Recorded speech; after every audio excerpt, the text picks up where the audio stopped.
Vous avez fait votre simulation en ligne.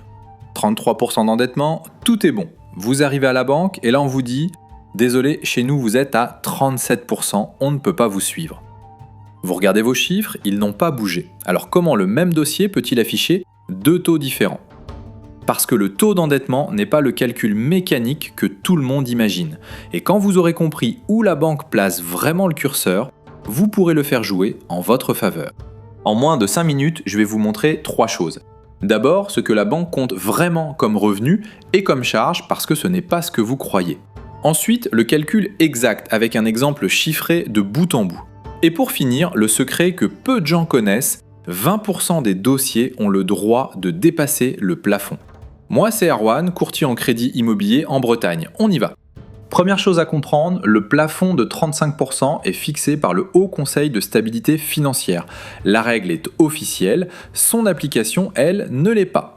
La règle dit 35% maximum, les revenus nets d'un côté, les charges fixes de l'autre. Sauf que ce qu'on range dans chaque colonne, c'est laissé à l'interprétation de chaque banque. Résultat, le même couple avec exactement les mêmes papiers peut ressortir à 32% chez l'une et à 38% chez l'autre.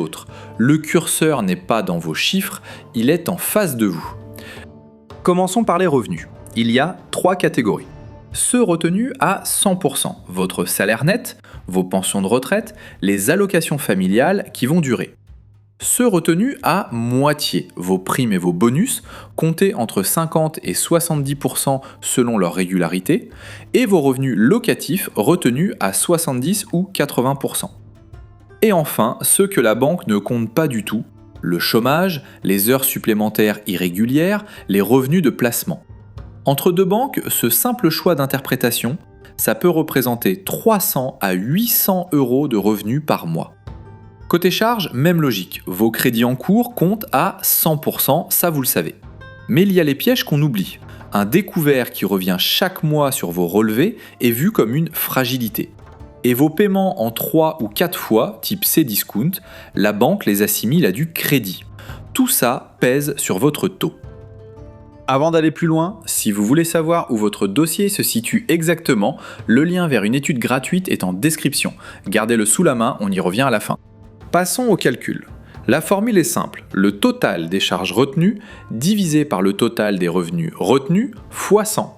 Prenons un couple concret, Thomas et Julie, 4 personnes au foyer. Leur revenu retenu, 2 700 € pour lui, 2 100 pour elle, 200 € d'allocation et un loyer perçu de 580 € retenu à 80%, soit 464. Total, 5 464 € par mois. Leur charge, le nouveau crédit immobilier à 1 350 €, un crédit sur un appartement loué à 380 et un crédit auto à 220. Total, 1 950 €. On divise et on obtient 35,7%. Il dépasse le plafond de 35 € seulement.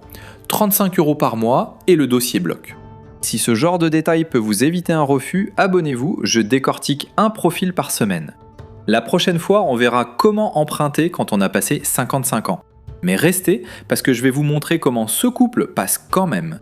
Et c'est là qu'intervient le point que presque personne ne connaît. Les banques ont le droit de dépasser le plafond de 35% dans 20% de leur dossier. 20%. C'est écrit noir sur blanc dans la règle du Haut Conseil. La priorité va aux primo-accédants qui achètent leur résidence principale.